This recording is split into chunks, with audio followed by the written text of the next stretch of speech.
Halo,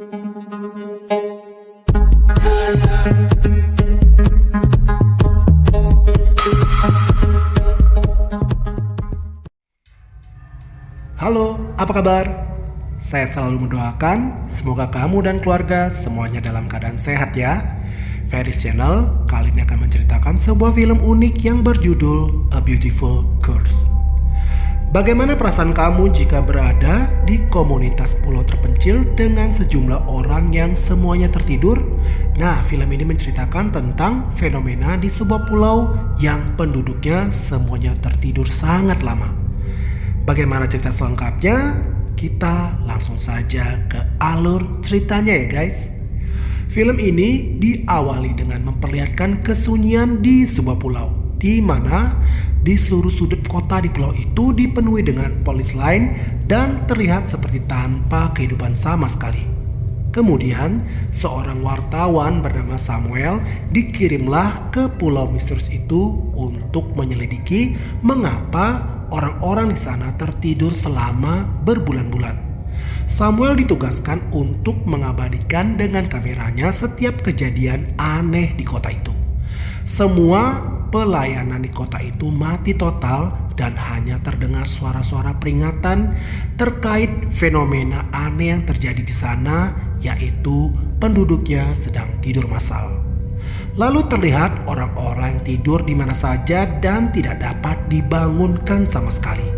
Samuel melihat di pergelangan tangan mereka yang tidur itu sudah terpasang tanda khusus yang berisi data-data mereka seperti nama lengkap, kapan tanggal mereka tertidur, usia, dan alamat rumah mereka.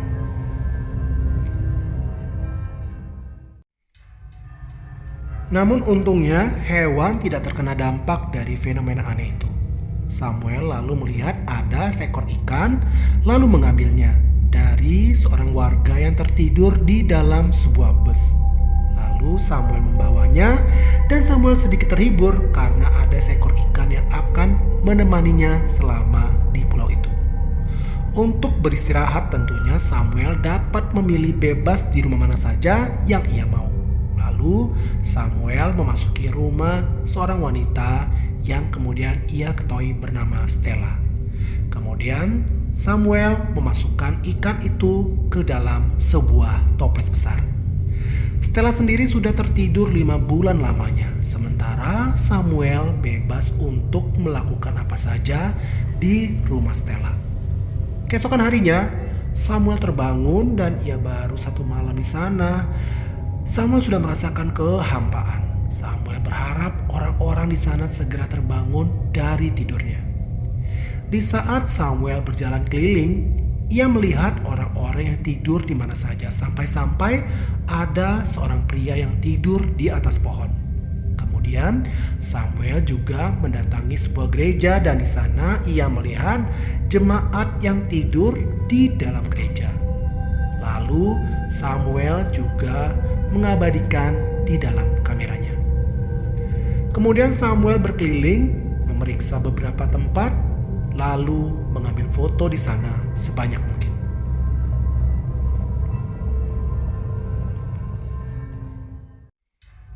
Samuel bebas dapat melakukan apa saja tanpa ada yang melarangnya. Tapi dia juga merasakan kesepian karena tidak ada seorang pun yang bisa diajak untuk berbicara. Sampai di suatu waktu Samuel dikejutkan dengan kedatangan sebuah mobil dan terlihat ada beberapa petugas medis yang memasuki setiap rumah. Samuel tidak tahu apa yang mereka lakukan.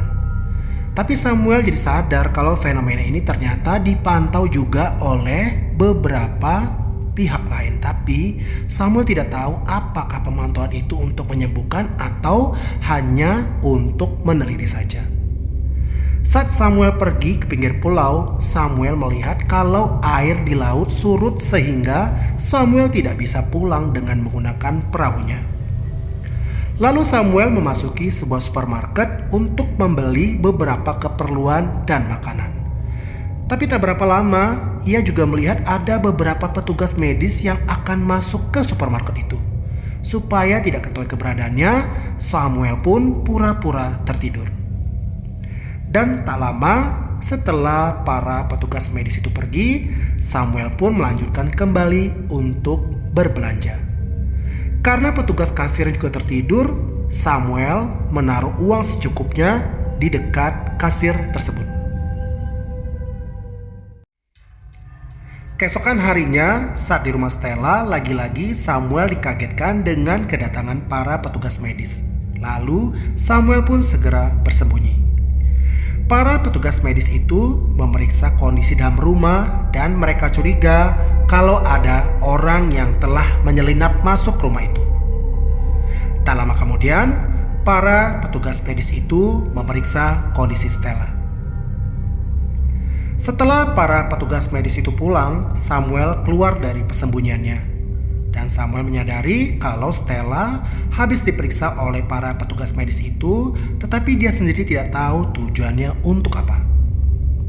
Kemudian dengan menggunakan mobil milik penduduk, Samuel mencoba pergi menuju ke pinggiran kota. Samuel memikirkan cara bagaimana ia dapat segera pergi dari sana. Dan lagi-lagi ia mendapati kalau air laut pun masih surut tanpa ada air sama sekali. Tak terasa Samuel sudah di pulau ini selama 27 hari. Ia hanya bisa berinteraksi dengan ikan peliharaannya. Dan saat makan pun Samuel hanya bisa berhayal kalau ia makan bersama orang lain. Sampailah di hari ke-43, Samuel terus menjalani rutinitasnya. Ia selalu berharap Stella segera bangun dan melihat segala perubahan yang ia lakukan di rumahnya itu. Samuel ini jatuh cinta pada Stella, tetapi ia tidak tahu apakah Stella akan terbangun untuk membalas perasaannya. Lama-kelamaan Samuel tidak memiliki lagi persediaan makanan sehingga ia pun harus memulung di berbagai tempat. Air bersih pun sudah sulit ia dapatkan sampai-sampai Samuel pun meminum air yang ada di pot tanaman karena haus yang luar biasa. Hingga akhirnya sampai di hari ke-68 Samuel sudah benar-benar pasrah. Namun sesuatu terjadi di mana Stella akhirnya terbangun dari tidur panjangnya.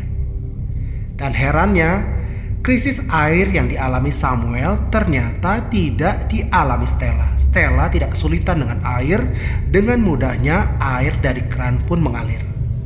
Dan Stella merasa seperti bangun dari tidur selama 8 jam, seperti pada umumnya. Namun kemudian Stella dikejutkan dengan adanya sosok seorang pria asing yang sedang tidur di rumahnya, yang seperti kita ketahui pria itu adalah Samuel. Tentu saja Stella bingung dengan apa yang telah Samuel lakukan di rumahnya. Stella hanya bisa bertanya-tanya mengapa ada orang asing yang bisa tidur di dalam rumahnya. Dan tentunya Stella juga terheran-heran dengan perubahan yang ada di dalam rumahnya. Kemudian Stella menemukan surat-surat yang diketik Samuel dan mendengar rekaman suara Samuel. 8 bulan pun berlalu, Stella mendapati Samuel yang terbangun dari tidurnya. Film ini ditutup dengan penjelasan bahwa para petugas medis itu ternyata telah memiliki obat untuk mengatasi wabah ini, di mana Stella telah dijadikan objek penelitian dan dia menjadi orang pertama yang diberikan obat itu. Jadi para petugas medis itu terlihat sering bolak-balik ke rumah Stella untuk memeriksa perkembangan dari Stella. Dan film pun tamat. Nah, film ini mengingatkan kita betapa berartinya momen sekecil apapun. Ketika semua tampak hilang, selalu ada kemungkinan untuk hari esok yang lebih baik. Film ini menyajikan hal yang bermakna, penuh dengan harapan dan kesedihan, mengajak kita untuk merenungkan arti keindahan yang sebenarnya. Nah, sekian dulu alur cerita kali ini. Bagaimana menurut kalian ceritanya? Ketik di kolom komentar ya. Oh ya, yang belum subscribe, jangan lupa subscribe ya guys, supaya saya semakin semangat untuk membuat video-video berikutnya. Dan tak lupa saya ucapkan terima kasih buat kamu yang sudah nonton. Saya pamit undur diri. Sampai jumpa. Dadah.